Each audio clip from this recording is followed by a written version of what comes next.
Yesu nashimye. Ndashima Imana kuba mpagaze ngaha kwa kanga nari maze iminsi 3 ntaza. Igihe yadusengera abagwaye amenyo. Nari maze imyaka 5 ngwaye amenyo. Bari bamaze kunkura amenyo 8. Maze gushika ngaha pastor aravuga ati ninda afisa amashira n'amaraso mu menyo. Ndatinya kuvuga kandi nanje nari ndimo. Harimo n'ayandi ari karangi abiri amwe. Wagumye wicaye? Naraje. Maze amwe yaratobaguritse. Amaze gutobagurika nayo nyene yari karanja. Nta kigori narya nta nyama narya. Na kimwe shizeho n'akantu kagumye naca numva shihirije ngo ndavuga ati mbese gamana wofasha ukankiza amenyo. Ego nukuri no gushimira. Sinoronka nico nkuha. Sinoronka ico notanga kugira jewe basunkize. Muga amaze gushika ngaha mwiri shengero numva umuntu ambwiye nguragenda hajya mwijya mwirya shengero. Ujyane rijya kaburimbi. Nokuri uzobona ishengero ryo kubohokwa no kutabagwa mu ishengero rya Repentance. Ndavuga ati maze gushika ngaha numva ntangwe kudegedwa mu maguru ndaza no gushinga intaye ngaha biranka. Numva nguma ndibwa mu maguru ndavuga ati mbese gamana ntabara basunkure ku iki gitero cy'abadayimoni cyamenye. Ndavuga ati tumaze gutaha ndavuga ati chansibe ndwi 3 mvuga ati mana atakintu nkushikaniye mwiri shengero rya Repentance sishoboye kujya gusenga kandi simponyorayo. Barambwiye ati kutagiye gusengoya ndindiriye iki Imana yikorera. Pasitori yaratubwiye ati bana banje ngo mugume hamwe mwihanganye ivyanyu byose bizuguruka. Ndavuga ati mana kuwa mbohoye ukwezi kugahera amenya adasubiriye kunjya kandi nakanyama ndakarya nakagori ndakarya nakaboga uburagaje ubu ndakarya nakagori ni sawa ubu ni sawa numva nigufa womena ndasha reka ndavuga ati mbese gamana iyi ni amana ya Repentance yankijije. Ndavuga ati oya mugenzi wanje arambye ati burya wewe bona nyene wo hagarara imbere ngo ugende kuvuga ngo ya jewe rero iyi Satani ndayitsinda reka ngende mvuge. Bamaze kugukuramwa amenyo 8 nayasigaye arimwe amashira n'amaraso na kimwe fise mekenyera imbere n'umuceri impekenyera imbere aja. Iyo utaza muri Repentance yose bari kuyamara yose yari guhera ubu nakanyama ndashira mu bishinyari. Haleluya.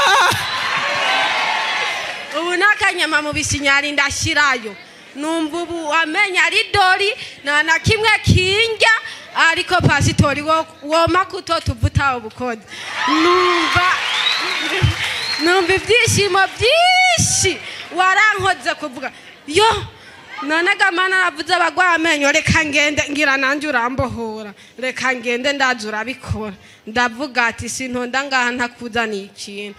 Nanje umukobwa twabana yari yarihebuye mama wiwe se wiwe umukobwa akaguma avuga je papa naramuhevye papa nta kintu yanguriye kuva nkiri umwana nubu impuzu nije niyambika. Ndavuga ati kuba narabohowe kuba Imana yarankijije amenyo mu mana ya Repentance nzokuzana nzotuma siba mugampa kandakuzanye nzovuga ati Imana mukoreko isengesho rya pastori rimukoreko mpaka ndamuzanye muga Dimashe naramuzanye ndashima Imana ndamushikana muri urusengero. Ndavuga ati byari numvise avuga ati ngo kumbe Melissa ngo pasitori kwera arabohora namaze kubona ikimenyetso uyu musi nabonye ikimenyetso. Pasitori aratabara pasitori afise amavuta ndamubwira ati pasitori agukozeko urabohoka kandi uratabagwa kandi Imana iragukiza. Ngwino mu mana ya Repentance urabohorwa kandi uratabara kandi so wawe kandi ndizeye uzomukunda. Papa wawe utamukunze n'Imana ntubuyikunda. Mukunde papa wawe udakunze so n'Imana ntubuyikunda ariko ndashima Imana kuba namuzanye ndashima Imana n'ubu kuba twazananye yajya arambwira ati ngo tunyaruke twicare imbere Imana ntidusimbe nyaruka tugende kugaragaza Satani nyina wiwe ukuguru kwari kwaracitse ukuguru ngaha afise ibiguma ngaha bamuhaye amezi angahe kugira akire umwana arihebura nanjye turi kumwe maze gushika mw'iri shengero ndamuremesha guma hamwe reka kurira amarira menshi Imana izokubohora kandi uzokunda so udakunze so Imana ntubuyikunda reka gukunda mama kunda na so bakubyaye bose niwakunda Imana ugakunda n'umubyeyi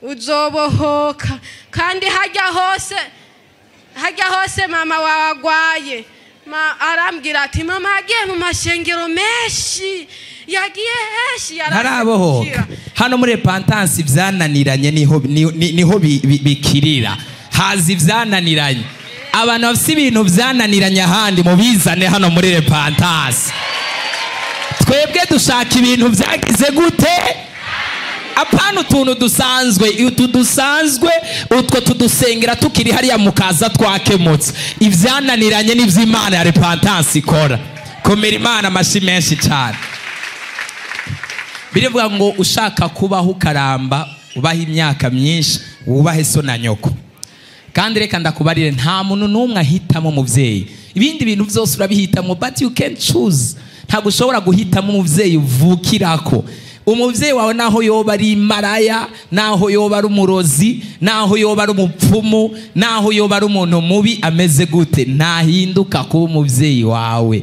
aguma ari so aguma ari nyoko uko bimeze kose niwe yakuvyaye kandi ufise ADN ziwe mu maraso yawe niwe yakuvyaye ahubwo gusa kumbure ashobora kuba atakurikije ibyo yategerezwa gukora nk'umuvyeyi ariko umaze kumenya Kristo Yesu ifo kubabarira kubera ko ntabwo ushobora kwamusaba Imana imbabazi kandi nawe ufise imbabazi utaratanga mu mutima wawe dukomere Imana amashire kubw'uyu mwene data ubakanyama arajya amagufa aramena ibaze amenyo 8 yose mu kanwa kandi na yari asigaye yarimwe amashira arimwo n'intuze n'amaraso navuze hano ndabivuga nti umuntu afise ikibazo c'amenyo arimwe amashira nabivugiye hanyene ku gicaniro ariko avamwo n'amaraso apana iginyo rimujya arimwe amashira n'amaraso urumva ko umubonye ukubona ko yari afise ico kibazo ariko Yesu Kristo yaramugiriye neza dukomere Imana amashi sindaheza n'ukuri sindaheza uwo mukobwa naramubwiye ati na mama wawe uramuzana tumujyane muri repentance yagiye mu mashengero menshi we yarase kubohoka mugabo uwo mukobwa ndacyamubwira ati mama wawe amashengero yose yazungurutsemo uramuzana mu ishengero rya repentance azobohoka kandi azotabagwa mu izina rya Yesu amen tuzocyakira abadayimoni n'abazimu mugazobohoka mu izina rya Yesu amen dukomere Imana amashi menshi cyane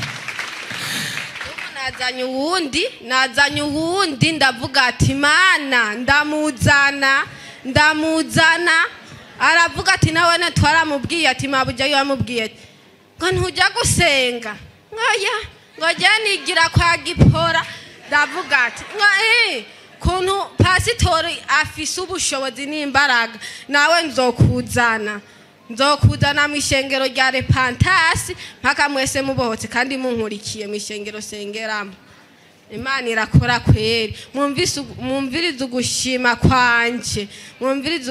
kwanje kandi n'Imana yumva intahe yanjye uwo mukobwa akunde se akunde na nyina burya ababyeyi barakomeye Imana izobikora dukomere Imana amashi urashobora gusubira mu kibanza Imana ibahezagire ni byiza kuvuga ahantu wabonye Imana apana guceceka nimba wabonye Imana apana guceceka apana guhora bring someone Imana iriyerekana Yesu nashimwe. amen.